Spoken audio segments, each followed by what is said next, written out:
Mesdames, Messieurs, bonsoir, bienvenue. Voici les titres de cette édition. Le plaidoyer du président Macky Sall au Forum sur la paix de Paris. Le chef de l'État demande aux dirigeants du monde de faire preuve de volontarisme pour sortir des sentiers battus, promouvoir une gouvernance mondiale plus équitable et aborder la question du climat avec les équilibres nécessaires. Prévenir pour réduire la fréquence des incidents. Le 10e congrès de la Société panafricaine en pathologie brûlure sonne la mobilisation à Dakar. La prise en charge des brûlés graves, une problématique. Les spécialistes dressent les enjeux et les perspectives. La route Kaffrine-Mbacké réhabilitée, 102 km pour faciliter la circulation dans cette zone à fort potentiel agricole. Les travaux ont coûté 32 milliards. Et à 10 km de Kaolack se construit l'UFR des sciences fondamentales de l'ingénieur de l'université du Sine Saloum. Nous verrons également comment l'électricité a changé la vie des populations du village de Aïnoumadi dans le département de Goudiri.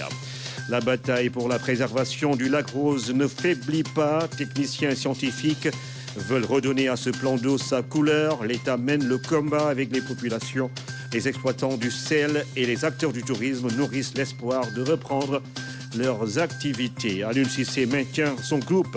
Le sélectionneur national garde les mêmes joueurs pour les prochains matchs du Sénégal face au Soudan du Sud et au Togo.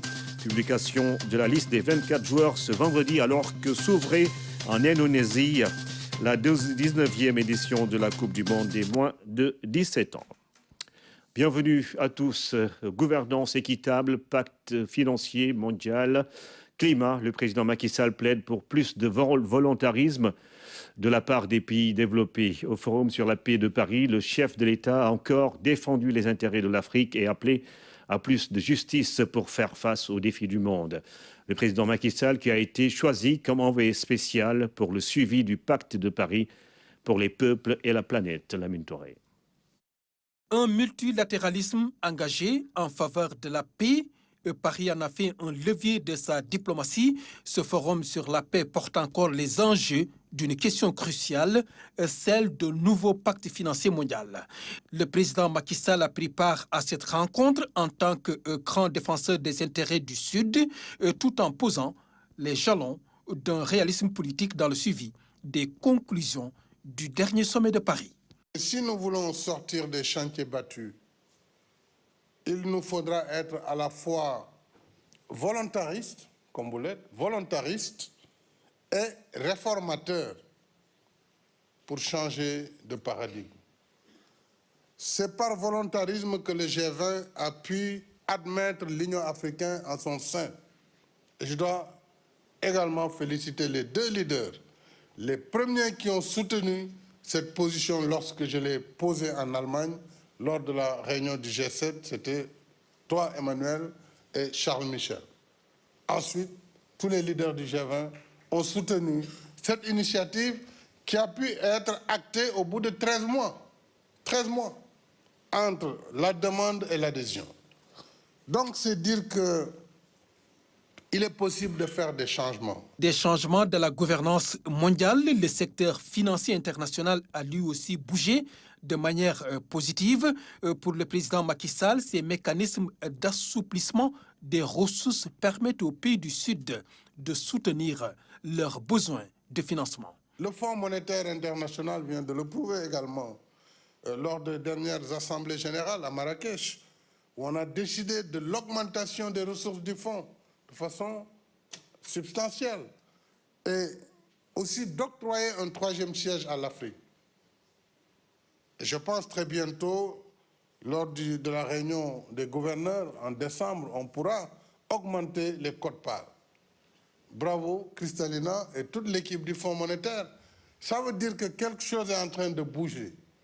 Depuis 1946, on n'a pas senti le rythme qu'on a senti ces 3 dernières années, depuis la Covid. Il y a eu des progrès. Ils ne sont pas suffisants, c'est certain, mais il y a eu des progrès. Il faut les mesurer, les amplifier et faire en sorte que nous puissions atteindre nos objectifs. Ces résultats sont le fruit d'un jeu d'influence sur la scène internationale auquel le président Macky Sall y a grandement contribué. Une posture réaliste aujourd'hui suivie par l'OCDE. Nous allons lancer le Forum international pour le soutien au développement total à l'OCDE.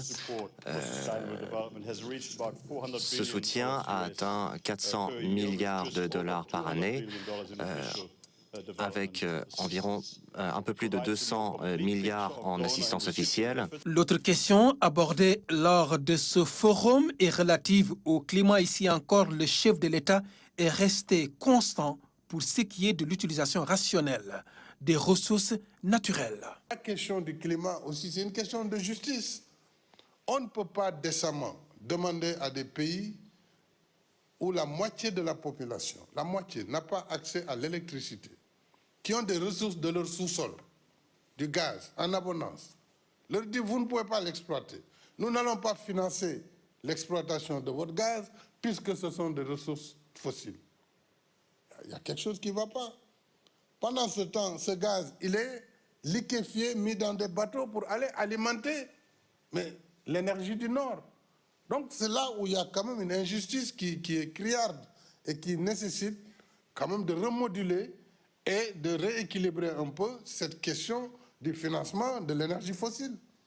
On ne peut pas juste nous dire, parce que c'est de l'énergie fossile, on ne peut pas, pendant que le Nord continue aujourd'hui, au moment où je parle, à utiliser même le charbon. À l'issue de cette rencontre, le président Macky Sall a accepté volontiers la mission d'envoyé spécial pour le suivi du pacte de Paris pour les peuples et la planète. Et croyez-moi, je ferai de mon mieux pour apporter ma contribution dans ce combat que nous avons en commun. Je vous remercie.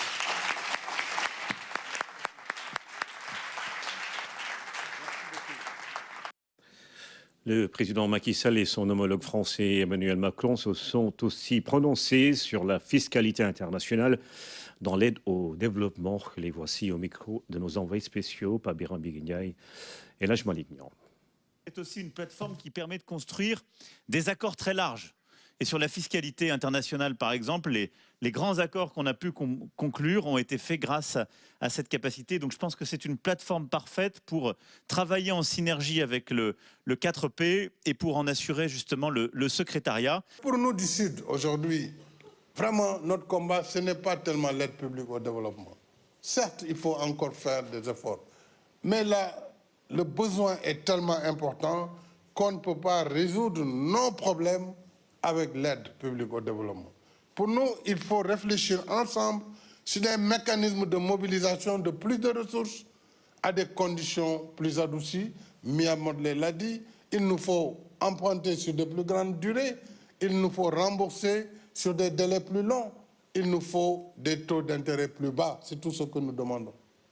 Et c'est la raison pour laquelle nous pensons que l'un des leviers sera de modifier les règles de l'OCDE sur le crédit export, en plus de toutes les techniques que nous pourrons mettre ensemble sur le blending finance entre les crédits concessionnels, l'argent du secteur privé, mais aussi les crédits export si on allonge les durées de remboursement. Et si on revoit les critères sur les primes d'assurance, parce que toute la question de la cherté du crédit, c'est l'assurance, risque. Une assurance fondée sur une perception qui n'est pas toujours exacte, puisque tous les pays africains ici présents, tous les pays du tiers-monde payent leurs dettes, quelles que soient par ailleurs leurs difficultés. Il peut y avoir qu'il y ait un petit retard, mais ils payent leurs dettes. Donc le risque, il faut le relativiser. Il faut le relativiser et c'est là, je crois, une des clés pour pouvoir mobiliser davantage de ressources. Alors, le président Macky Sall, justement, qui à Paris a été désigné comme étant justement l'ambassadeur pour le pacte de Paris sur les peuples et la planète. Le chef de l'État a accepté la proposition de la communauté internationale d'être justement l'envoyé spécial pour le pacte de Paris pour les peuples et la planète. un honneur et une reconnaissance, n'est-ce pas, Ousmane Gari Faye? Oui, j'ai accepté avec honneur cette charge, a dit le chef de l'État aussitôt après sa nomination. C'est une reconnaissance de son engagement sur des questions aussi cruciales que le climat et qui conditionnent sans doute l'avenir et le devenir du continent. Mais il faut dire que sur toutes les questions qui touchent le continent, le président de la République a toujours eu les mots justes pour défendre les valeurs universelles de paix et d'égale dignité qui doivent gouverner, selon lui, les relations internationales. Cette nouvelle charge sonne ainsi donc sous ce rapport précis comme une reconnaissance de son œuvre au profit des petits peuples. C'est un des tribuns de la plèbe de la géopolitique internationale, en plus de ce que c'est le Sénégal qui s'en trouve honoré. Et nul doute qu'au regard des combats qu'il a toujours menés pour le Sénégal, l'Afrique et le monde, il saura trouver les ressources et le ressort pour impacter le nouveau pacte mondial et favoriser le développement partout sur la planète. Ousmane Gari Faye a noté que le président de la République, je le rappelle, a été donc désigné comme envoyé spécial du Pacte de Paris pour les peuples et la planète, le chef de l'État qui est en route pour Riyad où il doit prendre part au sommet Arabie-Afrique, un autre rendez-vous important après justement l'événement de Paris, le forum sur la paix et la sécurité qui vient de baisser rideau. Le ministre de l'Intérieur au camp Abdou Diassé, Sidiki Kaba, annonce la réception prochaine de 2 bâtiments de 8 étages en construction pour y accueillir 2000 éléments de la police d'Amsila. Les éléments de la police du camp Abdou Diassé ont réservé au ministre de l'Intérieur un accueil digne de son rang. Nouvellement porté à la tête du ministère de l'Intérieur, Maître Sidiki Kaba a visité les différentes unités du camp, le centre d'entraînement, le centre des tirs, l'infirmerie, la brigade polyvalente d'intervention, entre autres. J'ai pu vérifier l'état du matériel en place. Je peux dire que cela est satisfaisant. Nous avons des chars d'intervention capables dans des situations difficiles d'intervenir de manière à rétablir l'ordre. Nous avons pu voir aussi une brigade canine d'une très grande efficacité qui peut intervenir dans les situations où il y a des actes de terrorisme, où il faut pourchasser alors des trafiquants de drogue, une unité canine qui est vraiment d'une efficacité dont nous pouvons donc nous réjouir. Pour une bonne prise en charge des agents de la police nationale, l'État du Sénégal a entamé un vaste programme de modernisation dans ce département. Le ministre de l'Intérieur, à travers cette visite, a listé les différentes réalisations du gouvernement qui visent à renforcer la sécurité nationale. 2 grands bâtiments, R+8, sont en construction. Et cela permettra de faire loger près de 2000 éléments, ce qui répond à une des revendications très importantes, à savoir le logement sur place des éléments et leur capacité rapide d'intervention sur les théâtres où il y a des difficultés. Mais en même temps aussi, à côté, il y a le logement R+2 du personnel féminin. Nous avons pu vérifier aussi la condition sanitaire. Une infirmerie qui est bien équipée et qui peut répondre aux besoins d'analyse, mais en même temps aussi porter les soins nécessaires. Le ministre de l'Intérieur a profité de l'occasion pour saluer l'engagement et le professionnalisme de la police nationale. En témoignent leurs nombreuses interventions dans le continent et ailleurs dans le monde.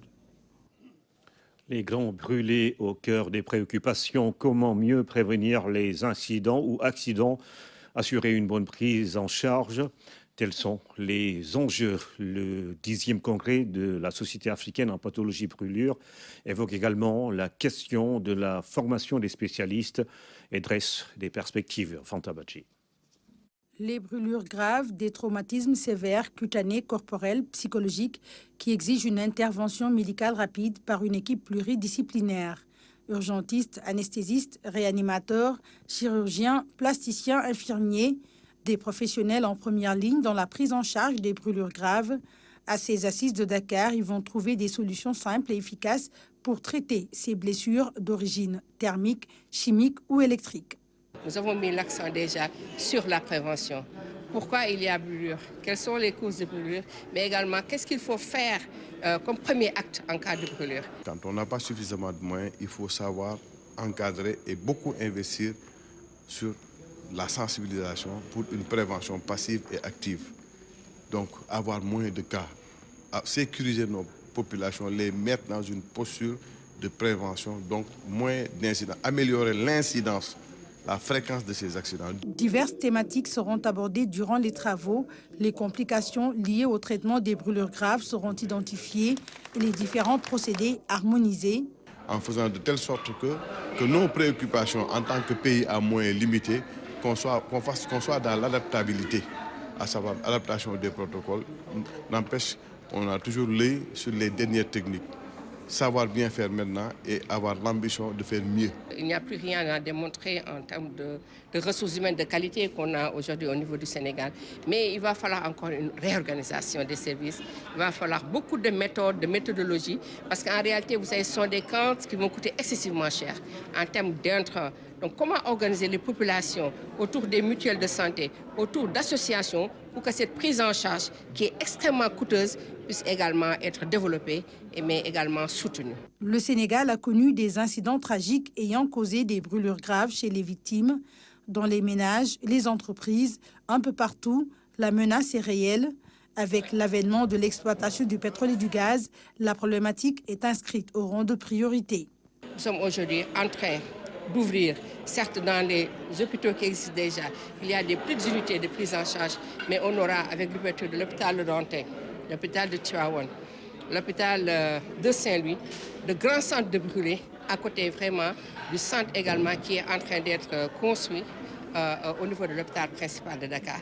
Mais n'oublions pas que l'hôpital de niveau 4, Cheikhoul Khadim de Touba également, a commencé déjà ses activités. Mettre les moyens, quand on dit les moyens, effectivement les moyens, mais surtout les moyens humains. Anticiper sur la planification de la formation, faire de telle sorte que quand ces différents investissements en Afrique qui mettront en place des établissements sanitaires spécialisés, que ces établissements n'aient pas besoin d'aller chercher des étrangers pour venir travailler. C'est ça, c'est valable pour tous les pays africains. Donc, deuxième axe, c'est la formation. Et troisième axe, investir sur les plateaux techniques. Ces spécialistes et chercheurs venus d'horizons divers vont proposer des solutions concrètes pour l'atteinte des objectifs nationaux en Afrique dans la prise en charge des brûlures graves. Le cadre constitue également une opportunité de formation continue des professionnels de la santé, spécialistes de la brûlure. La Société d'exploitation du marché d'intérêt national et de la garde des gros porteurs et l'Agence de régulation des marchés ont signé une convention de partenariat. L'accord permettra à l'ARM de construire un hangar et une unité de stockage d'oignons sur le terre-plein du marché d'intérêt national d'Amsila. La signature de cet accord entre la CIMIC-SA et l'ARM donne à l'Agence de régulation des marchés l'autorisation de réaliser des infrastructures de stockage et de conservation des produits céréaliers et horticoles sur le terre-plein du marché d'intérêt national. L'objectif est d'accroître l'envergure et la cohérence des actions pour plus d'efficacité et plus de résultats. Cet accord entre nos structures couvre une période de 5 ans et vise la construction et l'exploitation par l'ARM d'un hangar et d'une unité de stockage d'oignons sur le terre-plein du marché d'intérêt national désigné sous le nom du centre U. Nous sommes conscients que la complexité de l'agenda de la souveraineté alimentaire demande des partenariats nouveaux, des approches novatrices et de nouveaux modes opératoires que ce contrat a vocation de promouvoir. Cet accord couvre une période de 5 ans. Il permet aux deux parties d'élargir et d'intégrer l'assiette des projets existants au sein des entités sous tutelle du ministère du Commerce et des PME. Pour satisfaire le marché et assurer l'autosuffisance en produits horticoles tout en résorbant les importations, il est devenu impératif pour le Sénégal de relever le défi de la conservation et des pertes post-récolte par la création de systèmes de stockage efficients et efficaces. La CIMIC promet de jouer pleinement son rôle dans le processus de transformation économique et sociale du Sénégal à travers la mise en place et la gestion d'infrastructures de stockage de produits agroalimentaires et de logistique routière. Cette collaboration intervient aussi au moment où la CIMIC a défini une nouvelle feuille de route avec des ambitions précises, claires et réalisables. Le sérieux et l'engagement avec lesquels les plus hautes autorités du pays portent la CEMIC et en premier son chef, son Excellence, Monsieur le Président de la République, qui nous oblige à sortir de nos sentiers battus et à rechercher de nouvelles solutions pour la réalisation des objectifs de souveraineté alimentaire qui s'arriment bien avec les objectifs de la CEMIC. Ce type de collaboration avec des structures étatiques va se poursuivre. Une collaboration avec d'autres acteurs sera nouée afin de créer un réseau de partenariats fiable, dense et efficace. Le ministre délégué chargé du développement du secteur ferroviaire et le directeur général de la Société des chemins de fer en visite à Tambacounda en déplacement pour constater le niveau d'exécution des travaux de réhabilitation de la ligne ferroviaire Tambacounda-Koungheul. Le directeur des chemins de fer du Sénégal et le ministre du développement du secteur ferroviaire au pas de charge pour constater de visu l'état d'avancement des travaux de réhabilitation de la ligne ferroviaire Tambacounda-Koungheul. Nous avons fait une grande partie de la ligne et nous sommes particulièrement heureux de l'avancement des travaux. Non, pour ce qui est de la libération des emprises, la majeure partie a déjà été faite. Il reste juste un peu sur la devanture que nous allons, et je pense que ce sera quelque chose qui sera bientôt une histoire ancienne. Eiffage et la Société des chemins de fer du Sénégal travaillent d'arrache-pied pour la livraison du chantier au plus tard le mois de décembre. Ceci sur instruction du chef de l'État. Et nous tenons avec le CFS, mais Eiffage, à travailler pour que cette instruction soit une réalité. Et comme nous l'avions promis, je pense que fin décembre sera une bonne date pour qu'on puisse, comme vous venez de le dire, faire siffler le train, encore une fois. Et c'est très important. En plus de la relance de l'activité ferroviaire, la construction d'un terminal à conteneurs est prévue à Tambacounda.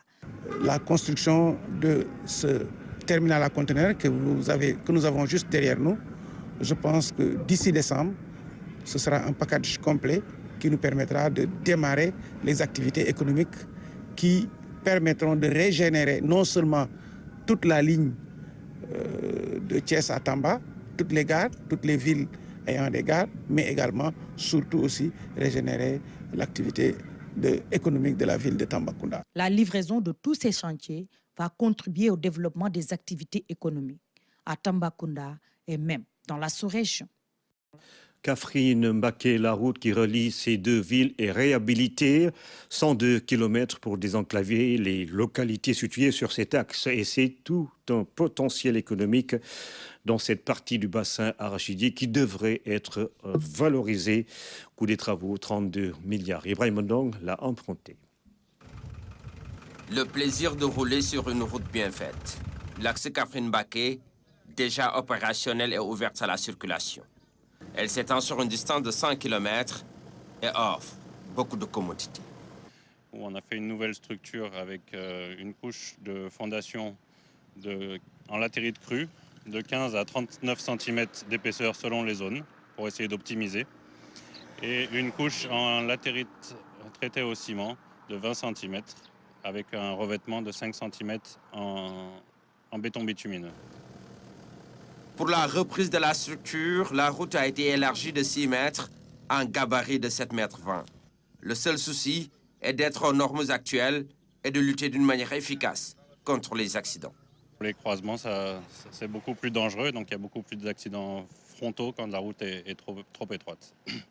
Donc là, c'est maintenant mis aux normes et il nous reste, les travaux sont quasiment achevés à 95%.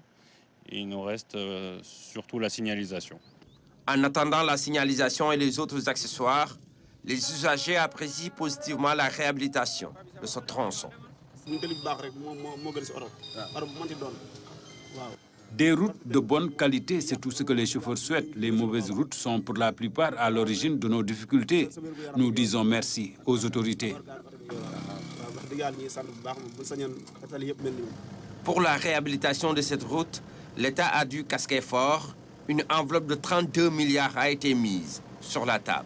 C'est une route qui est d'une importance capitale parce que construite dans une zone qui est foncièrement agricole, mais aussi qui relie le centre, la région de Kaffrine, à Touba, mais aussi à Dakar ou Thiès, en passant par l'autoroute à péage. Une véritable opportunité pour ceux qui empruntent cette route. Elle permet aussi de faciliter la connexion, mais aussi l'écoulement des produits de la localité. C'est un projet de l'État qui est là et qui consiste à vraiment désenclaver les zones à fort potentiel agricole. Et comme vous le savez tous, la région de Kaffrine, qui se trouve déjà dans une zone agro-silvo-pastorale et qui est championne en ce qui concerne l'agriculture dans plusieurs spéculations déjà. Kaffrine-Mbacké passe désormais d'une route départementale à une route nationale. Elle permet ainsi de désenclaver toutes les zones traversées, mais aussi assurer de meilleures conditions de circulation, surtout au profit des tout-petits.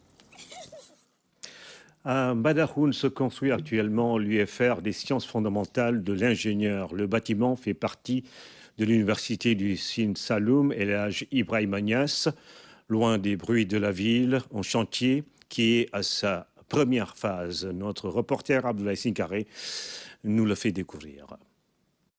À une dizaine de kilomètres de Kaolack, Mbadakhoune, dans le département de Guinguinéo.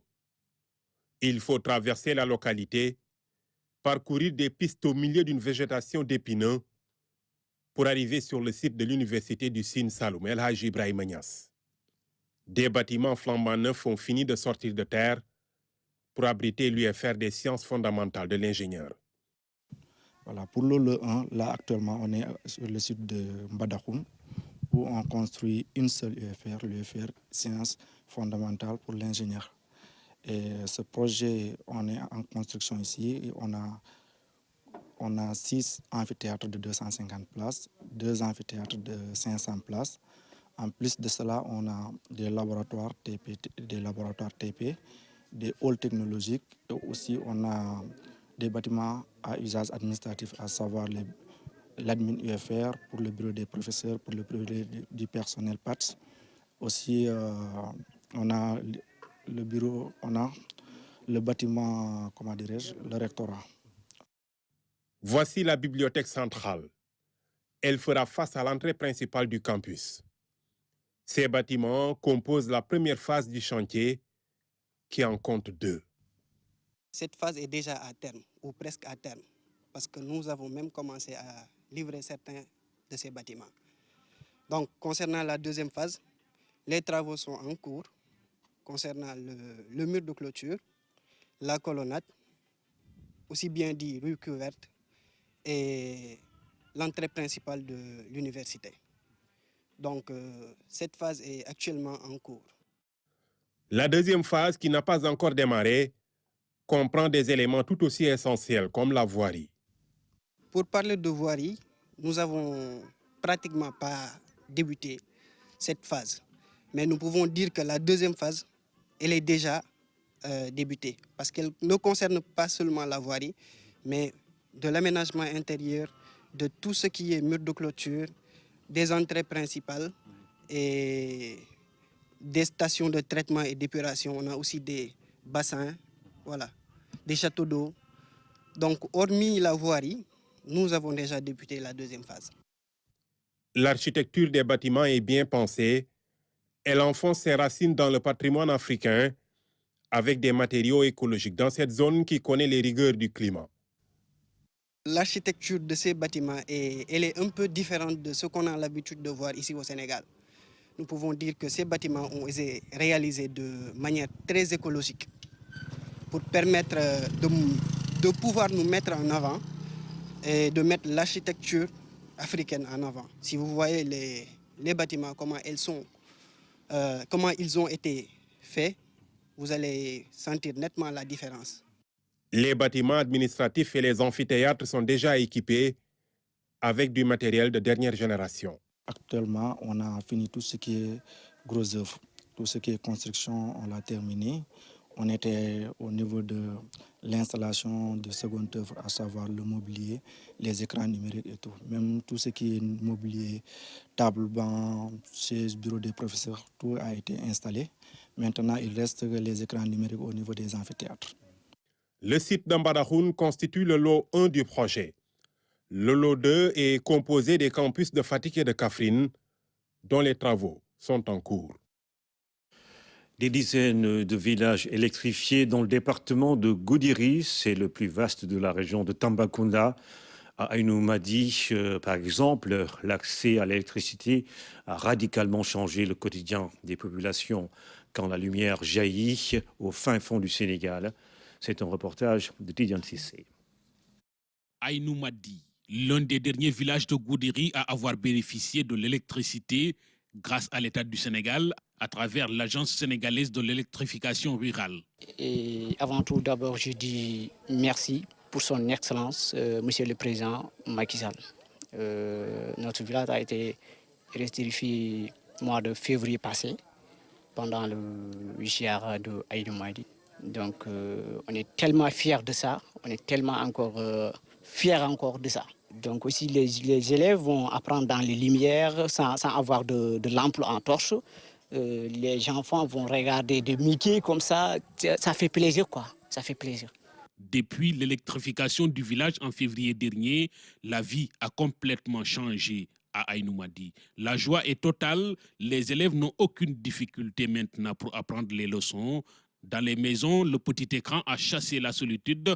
Les artisans tailleurs, eux, confectionnent toute la nuit. Auparavant, on passe toute la journée à coudre un seul tissu. Mais depuis que l'électricité est arrivée dans le village, on peut confectionner 5 voire 6 tissus par jour. Maintenant, ce que nous demandons à l'État, c'est de réduire les factures d'électricité. C'est l'occasion aujourd'hui pour le calife général de la cité religieuse de remercier le chef de l'État Macky Sall. Tout le village est éclairé maintenant. Auparavant, les gens se couchaient à 20h, parfois à 21h. Mais maintenant, les jeunes veillent jusqu'à 1h du matin parce qu'il y a de la lumière.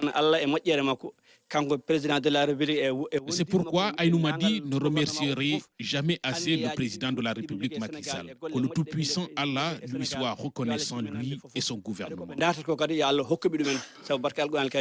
Aïnoumady est une cité religieuse qui est située dans la commune de Boyinguel-Bamba, à quelques kilomètres de Féténiébé. Féténiébé, l'autre village qui s'est vu éclairé il y a quelques mois.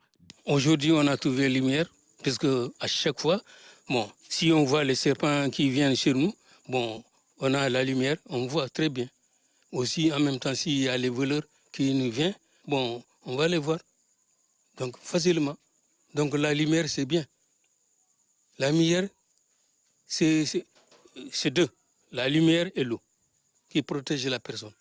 Comme Aïnoumady et Féténiébé, ces dernières années, plusieurs dizaines de villages ont bénéficié de l'éclairage grâce aux efforts de l'État du Sénégal. L'État du Sénégal qui déroule en ce moment également avec l'OMVS un programme d'électrification de 46 villages dans les départements de Bakel et de Goudiri pour un montant global de 10 millions de dollars. Il suffit d'évoquer son nom pour faire penser à ces célèbres chutes d'eau.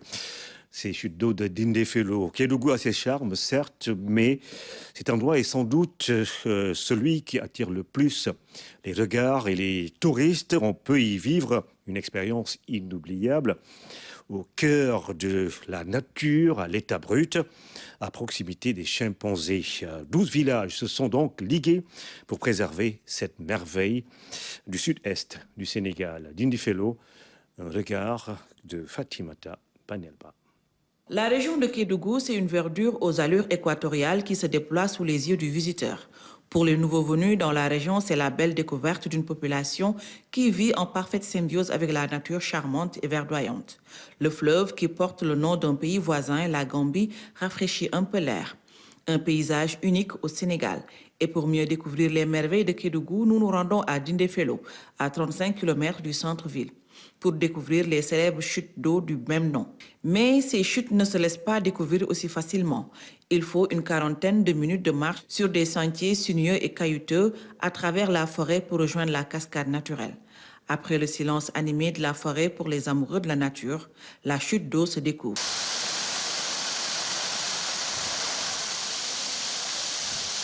Des falaises, des cascades qui font le bonheur des touristes randonneurs. Découvrir un peu par moi-même l'environnement et tout ce que je vois ici, à savoir la chute et bien d'autres, la montagne en haut et l'atmosphère, la forêt, faire une balade. Et franchement, je n'ai pas été du tout dépourvu parce que là, c'est au-delà de mes attentes. La route est certes difficile, mais une fois devant cette merveille, on oublie toute la fatigue.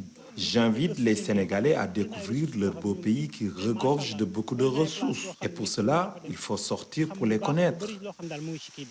Dindéfelo, comme pour dire au pied de la montagne en langue peul, est un joyau caché au fin fond d'un labyrinthe. Découvert entre 1921 et 1923 par un chercheur malien du nom de Manga Diangpati Traoré, Dindéfelo est aujourd'hui une de ces merveilles de la nature qui fait la fierté du Sénégal. Des touristes viennent de partout pour le découvrir. C'est vraiment impressionnant. On n'a pas les paysages comme ça chez nous. Donc c'est très très joli et très différent de tout ce qu'on voit d'habitude chez nous. Le Sénégal n'est pas très connu chez nous en Espagne. Je pense que c'est un pays qui a beaucoup de choses à offrir. Donc tout le monde qui me demande, je vais lui dire que c'est un pays très intéressant. Au détour d'un sentier, nous tombons sur les classes de seconde du lycée de Dindéfelo en plein cours d'écologie. Aux élèves de la localité, on apprend aussi comment gérer et préserver l'environnement. La sortie écologique est un moyen déjà de se familiariser avec l'environnement et les différentes espèces qui sont présentes. Et ainsi, en les étudiant, en connaissant leur structure, le fonctionnement, ils seront beaucoup plus à même de pouvoir protéger cet environnement. Au fil du temps, une économie s'est organisée autour du tourisme pour mieux vendre la destination Dindéfelo et développer la localité. Aujourd'hui, on peut dire que l'économie phare de la commune, c'est le tourisme.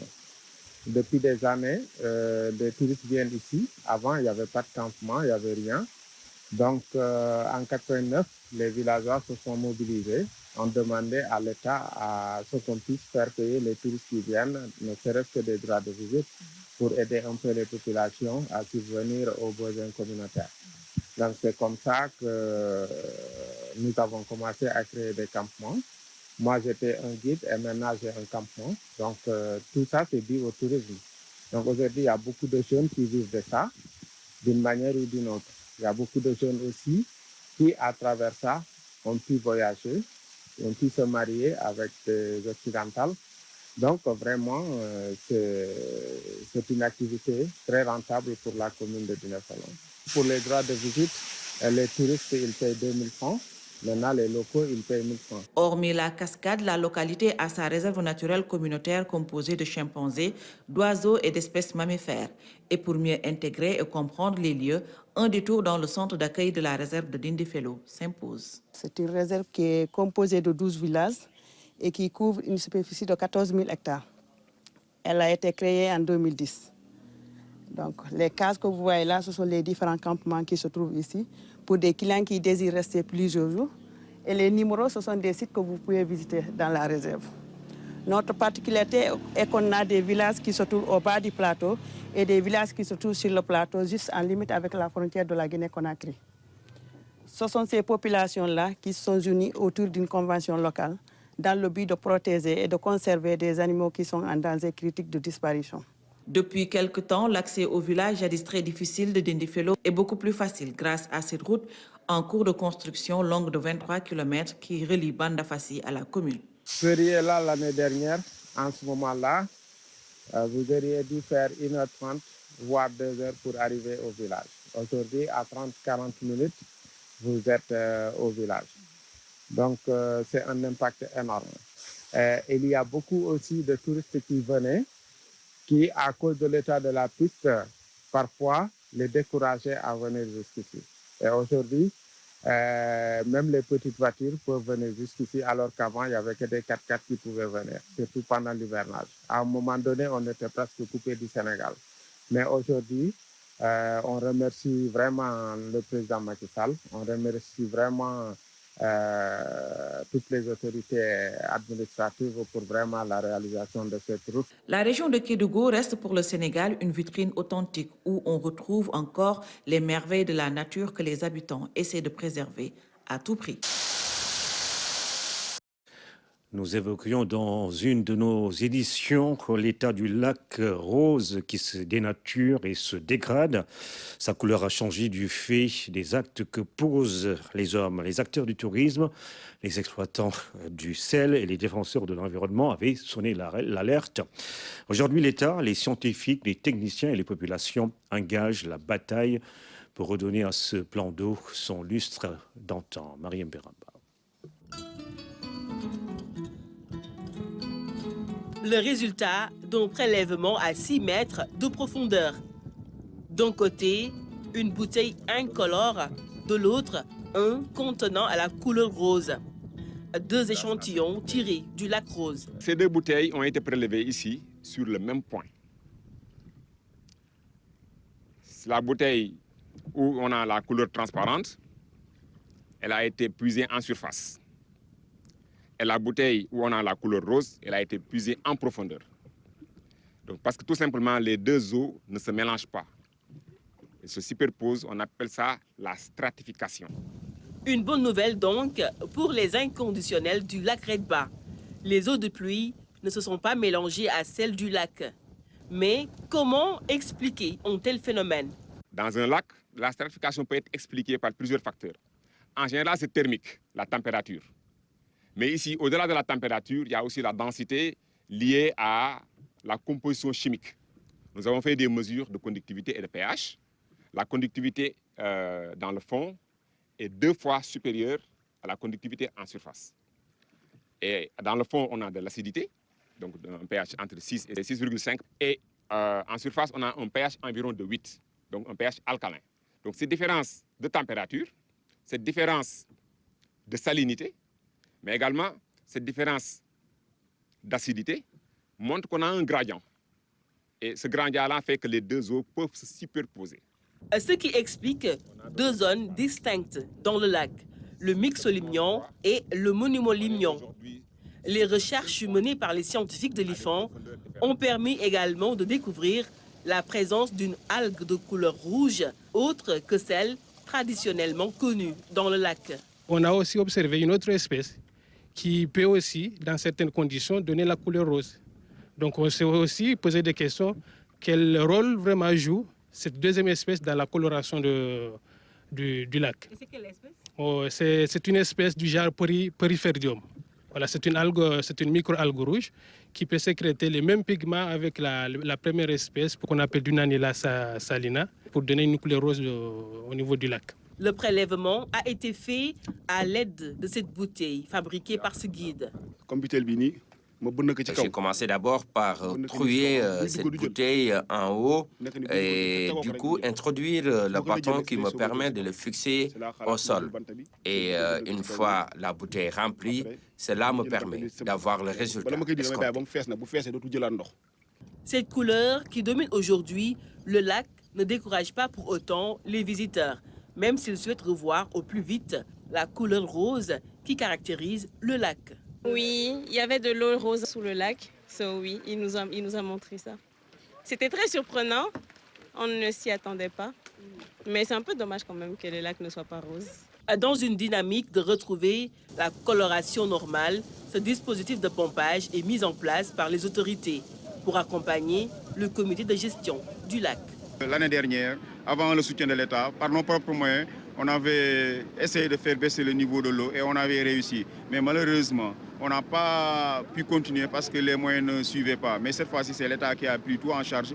Et je crois qu'avec ce système-là, d'ici fin décembre, on pense bien que le lac baissera de niveau et quand la chaleur commence, on retrouvera un lac rose.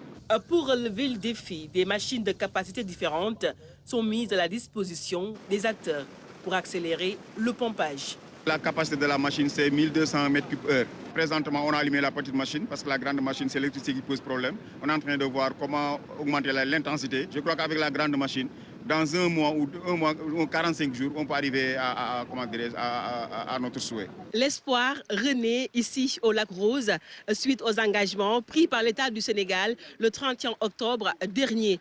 Une lueur d'espoir pour les exploitants de sel et les acteurs du tourisme qui pourront reprendre leurs activités sous peu.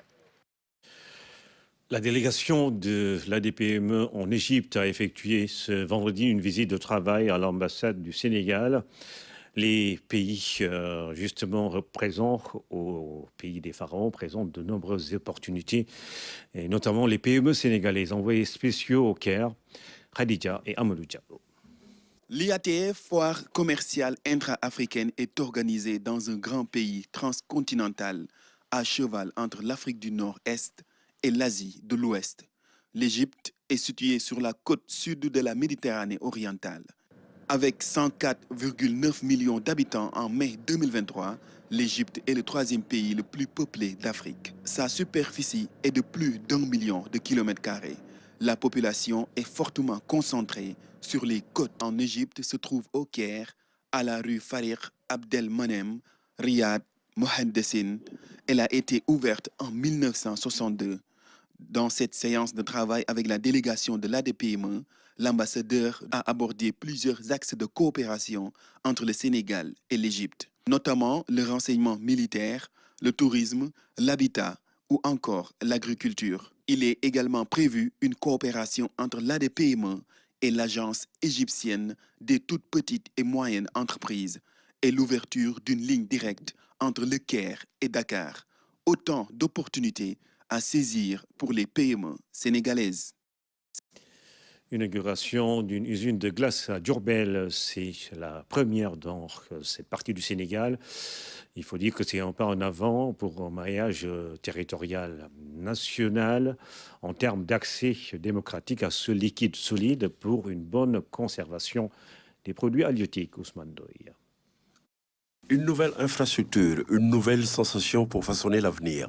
Une première au Sénégal, jamais égalée en termes de relève des défis pour l'atteinte des objectifs du développement durable. Et c'est à Diourbel avec le groupe Sidio, en synergie avec le géant de l'industrie verte KTI, spécialisé dans la recherche de solutions durables. Et dans ce cas-là, nous avons installé des plaques photovoltaïques avec l'aide d'une entreprise qui s'appelle Off-Grid Europe, qui est ici aussi présente, et qui a son bureau au Sénégal appelé Off-Grid Sénégal. Grâce à ça, nous avons un 50% de la consommation électrique qui est fournie par ces plaques photovoltaïques. Notre objectif est que pour 2024, nous devrions installer entre 3 et 5 usines pour une capacité chacune de 30 à 80 tonnes par jour de glace en écaille. L'usine à glace de Diourbel, confortablement incrustée dans ce gigantesque conteneur pour le partenaire, n'est qu'un pas pour le maillage du territoire national. Un challenge de temps moderne qui promeut la transition énergétique avec effet sur l'emploi des jeunes et une meilleure conservation des produits halieutiques à toute saison et partout. À cette tâche que se consacre Rupert Plage, entrepreneur avec une vision claire et pragmatique du développement. Rupert est un entrepreneur allemand par excellence. Il est souvent rendu à Diourbel à planifier avec Sidi comment produire les glaces pour le poisson, les légumes et les fruits de manière efficace sur le plan énergétique et abordable, tout en créant de l'emploi. Nous avons une installation ici qui nous permet de réduire la consommation en électricité. C'est une réalité dans ce pays, nous en avons besoin. Nous avons une installation qui nous permet de mieux respecter les données de l'environnement, la demande de l'environnement. Mais nous avons une installation, si on la multiplie dans tout le Sénégal, nous allons créer de l'expertise technique, nous allons créer des emplois et nous allons réduire la destruction de tous ces produits alimentaires que les populations du Sénégal produisent avec la force de leur sueur. C'est les pêcheurs, ce sont les agriculteurs et autres. Et c'est ça le développement. Au terme de la cérémonie officielle d'inauguration de ce tout nouveau joyau, la toute nouvelle usine de glace fera dans les prochains jours l'objet de certification par les autorités habilitées pour mieux le conformer aux standards internationaux en matière de promotion des énergies renouvelables. Football éliminatoire de la Coupe du Monde 2026. Le Sénégal affronte le Sud-Soudan et le Togo en vue de ces deux matchs. Le sélectionneur national Aliou Cissé a fait face à la presse pour la publication de la liste des 24 joueurs retenus. Pas de changement, pas de nouveauté. Une liste stable à 2 mois de la Coupe d'Afrique des Nations. Et là, je tire notre ami. Nicolas Jackson, Sadio Mané. Nouvelle liste en vue des éliminatoires de la Coupe du Monde à 2 mois de la CAN. Pas de changement, Aliou Cissé stabilise son groupe. Edouard, Mori et Al-Seini dans les buts. En défense, seule l'absence de Youssouf Sabaly blessé est à signaler. Au milieu de terrain, pas de mouvement, tout comme en attaque, avec l'espoir de garder Boulaye Dia qui revient de blessure et Ismaël Sarr qui avait quitté la sélection lors du dernier rassemblement à cause d'une petite blessure. Les Lions vont en découdre avec les Sud-Soudanais à Dakar. Sans leur public, le match se joue à huis clos. Décision de la CAF après les incidents notés lors du match contre l'Égypte. Une décision qui passe mal. Difficile, on n'arrive pas à le digérer, ce huis clos. Je crois qu'en termes d'éducation, en termes de fair play, le Sénégal a toujours été un exemple. Durant la Coupe du Monde en 2018, je crois que le Sénégal avait gagné même le fair play de meilleurs supporters. À la CAN 2022, on a montré à quel point nos supporters sont disciplinés et qu'ils sont collés à leur équipe nationale. On peut être que malheureux de cette situation parce qu'on est chez nous, on a besoin de notre public, on a besoin de nos supporters à côté de nous. Les priver de venir voir leur équipe nationale, moi je trouve que c'est tout simplement inadmissible et ce n'est pas normal. Et j'espère que c'est ça la dernière fois. Tant pis, les Lions feront avec face à 2 adversaires à leur portée, mais à ne pas sous-estimer. Le Togo est une vieille connaissance, le Sud-Soudan, un pays qui émerge dans la planète foot. Il est important de bien aborder en réalité ces éliminatoires comme on l'a toujours fait, en essayant d'emmagasiner, si vous voulez, 6 points sur ces 2 matchs-là. Le Soudan du Sud, c'est un invité qu'on ne connaît pas très bien, en réalité qui vient de changer d'entraîneur aussi. Apparemment, c'est l'ancien entraîneur de Madagascar, Dupuis, qui y sera. Donc on va voir qu'est-ce qu'il va nous apporter. Mais c'est un match que nous préparons vraiment avec sérieux. Le Togo, on le connaît. C'est une équipe qui nous a éliminés en 2006. C'est une équipe qui nous empêche d'aller à la Coupe du Monde en 2006. J'ai envie de dire qu'aujourd'hui, quand vous allez au Togo, ils vous parleront que de ça. On vous a éliminé durant le mondial en 2006. On est capable encore de le faire. Et c'est une équipe qui a énormément de qualité, avec de très très bons joueurs, avec un entraîneur expérimenté. À moins de 2 mois de la CAN, ces 2 matchs à enjeu sont aussi de bons tests pour Aliou Cissé et son équipe. Cette liste, si elle n'est pas définitive, se rapproche à quelques éléments près de celle qui ira en Côte d'Ivoire. La Coupe du Monde des moins de 17 ans a démarré ce vendredi en Indonésie. Les équipes africaines font une bonne entame. Ce matin, le Maroc a dominé le Panama 2-0. Le Mali a pris le dessus sur l'Ouzbékistan, suivant les temps forts de ces 2 matchs avec Fatoumata Savané. Le Maroc réussit une belle entrée en lice dans cette Coupe du Monde des moins de 17 ans. 2-0, c'est le score final. Les hommes de Chaïb Chiba ont très tôt ouvert le score après une tentative ratée de Amoni. Une défense panamayenne paniquée. Safiedine profite pour scorer à la 16e minute d'un coup de tête qui lope le gardien adverse. Le but du Maroc, l'ouverture du score de Saïfdine Lagmo sur ce centre et cette tête. Les 2 formations iront à la pause avec cette avance des Lionceaux de l'Atlas. De retour des vestiaires, le Panama possède le ballon sans en faire bon usage. Les Marocains attaquent mais ne concrétisent pas les occasions. Ils seront assez patients pour surprendre leur vis-à-vis et marquer le 2e but. Une réalisation de Ayman Aner dans les arrêts de jeu. Les Lionceaux de l'Atlas prennent les commandes du groupe A avec 3 points. Un bon début pour le Maroc. Le 2e but marqué par Enahir Ayman. Enahir qui permet aux Marocains là de sécuriser la victoire. Un bon début pour les vice-champions d'Afrique. Dans l'autre rencontre, Mamadou Doumbia et le Mali surclassent l'Ouzbékistan 3-0. Le jeune avant-centre et auteur du triplé, le joueur du Black Star FC, marque à la 30e sur une erreur de la défense adverse. Un vrai renard de surface, il réussit son coup. Un penalty pour le deuxième but et un caviar converti pour la troisième réalisation. Les deux représentants de l'Afrique commencent bien leur compétition dans les groupes A et B.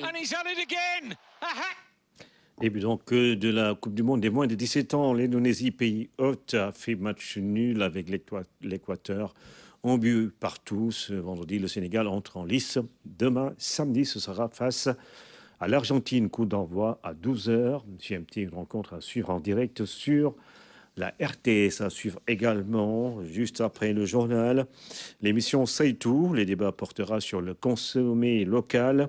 Comment faire du consommé local un levier pour la création d'emplois et mettre à profit justement le potentiel du pays et permettre aux consommateurs de disposer de produits sains et à des prix accessibles. Pour en parler, Abdoulaye Bari aura comme invité sur le plateau Seydina Aboubakar Sadi Ndiaye, directeur des PME au ministère du Commerce, Fallou Sarr de l'ITA, Alassane de la CNES et Mohamed Sissé de l'ASCOSEN. C'est la fin de cette édition. Merci de nous avoir suivis. Je vous retrouve à 23h pour un nouveau journal.